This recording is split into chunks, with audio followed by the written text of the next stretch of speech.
So when I went to, I saw a couple people criticizing me, Warbles and some other guy. And Warbles, you could fuck off, actually. But I was thinking about when I bought this car.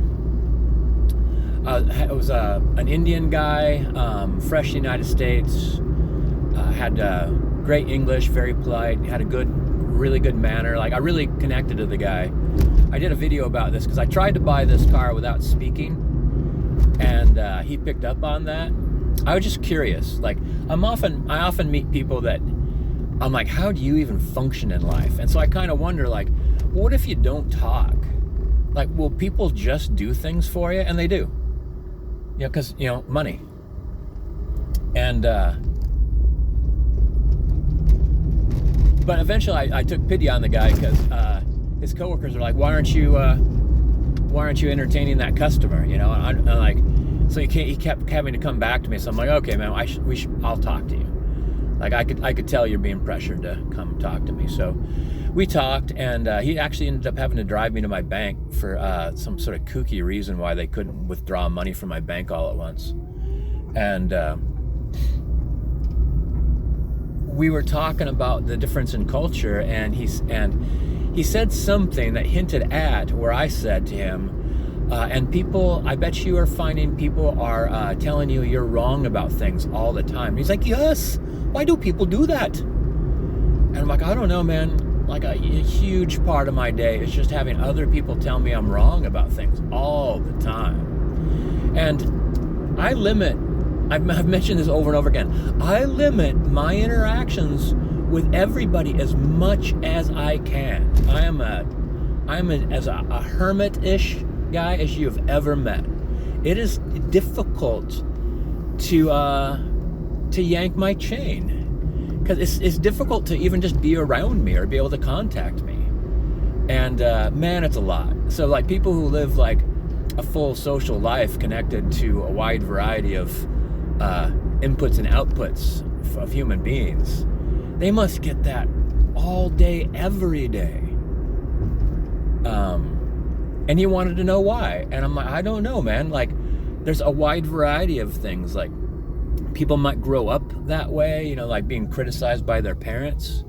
Then they go to school and you get, like, you have one teacher trying to control a ton of kids, and criticism, threats, and bullying is effective. It's like when people do dog training, a lot of times they use violence to train their dogs because it's fast and effective. It's awful. Like, you have an animal that hates you, just like you have people that end up hating other people. And then these children become adults, and they're the same way. They hate other people. They grew up being criticized and corrected by their friends, their parents, their schools. Then you go to a job, and off the bat, like, hazing, quote unquote hazing, is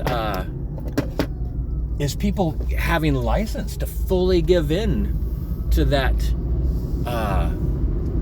caustic behavior of criticizing other people.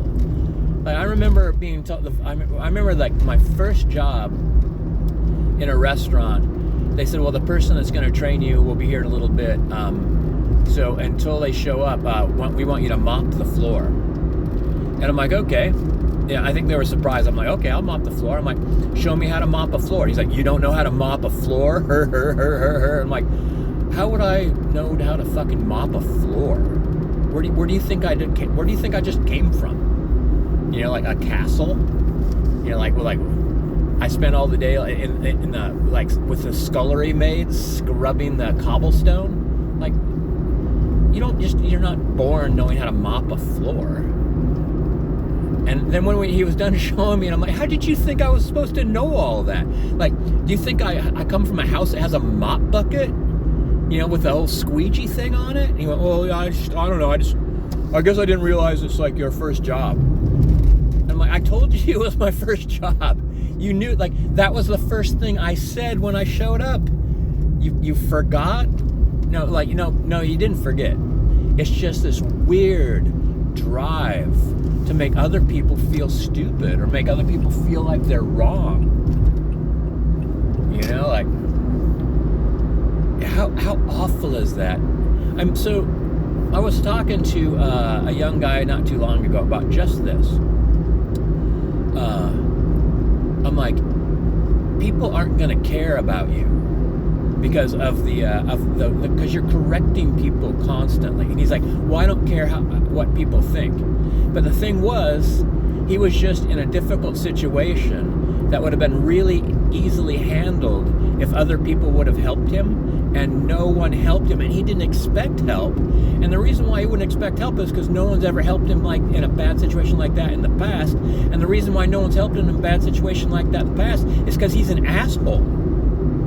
And like you probably learn to tone it down as you get older, but you're still having just coping mechanisms for being an asshole, treating people bad. Like, you shouldn't be, it shouldn't be a regular part of your day just to criticize people. And if you do say something critical about someone, it should be specific. It should be like, Warbles, stop talking. I first addressed you, Warbles, when you were like criticizing me. I said, hey, talk to me like I'm a kid that you care about. You know, like, talk to me like I'm someone important, like your children. Like, if you want to educate someone, but it's not about educating when it comes to just being insulting. Because then what you want is to have someone feel the way you feel. Like, you feel some negative thing, like that young guy feels some negative thing, or Warbles feels some negative thing, and he wants me to feel that. And I'm just not gonna.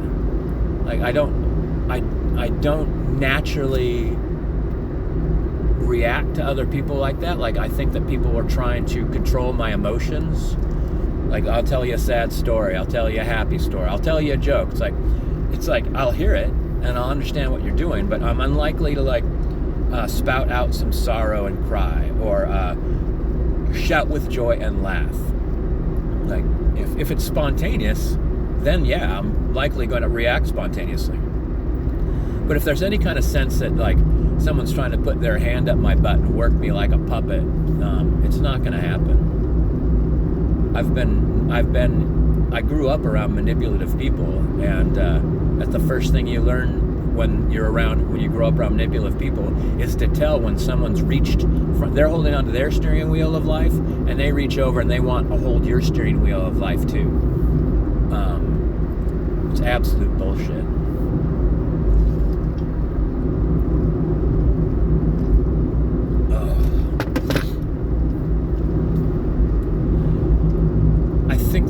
I think that why some people are attracted to management positions is to fully explore their critical nature and justify their critical nature. I bet you anything, people are also attracted to religion, to explore being judgmental of others.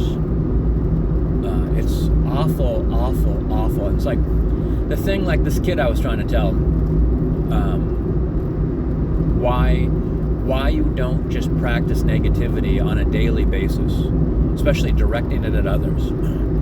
It's like, so he couldn't tell that his life would be easier, and difficult situations that he's encountered wouldn't have existed if other people would have helped him and volunteered to help him willingly. Like, there's these doors in life that look like walls. Like, you don't know that they open because they've never opened for you. Like, you've never had these opportunities, and then you get to these locked doors, or that you have to knock down, or you get to these open doors, and like, oh, easy, convenient. That easy, convenient opportunities in life are few and far between, and if you're finding a lot of them, I'm suggesting they're probably cheats. They're probably ways to avoid what would have been the correct way to do something. It's like, but if you don't care what people think about you, and it's probably a defensive mechanism, so you probably are aware that your behavior is should be corrected. And then the thing is, like, if you realize I've been behaving wrong for years, then when you own that, you have to look back with regret over years of behavior. And when you finally realize, hey, I could correct my behavior and things will be better for myself and other human beings, then you have to acknowledge damage that you've done to strangers, your friends, your family, and then you realize if you look around, the people close to you, they're the people that can't leave.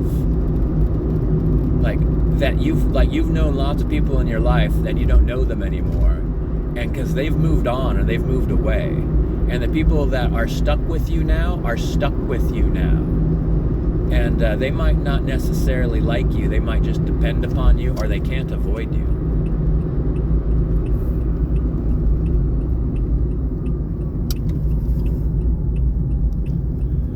Then the guy that told me, like, don't film myself while I'm driving, I'm talking. I got hands free.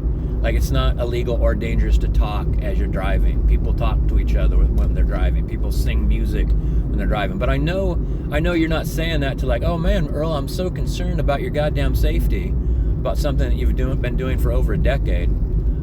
You're really just saying, like, I want to correct you. So fucking stop that, you idiot.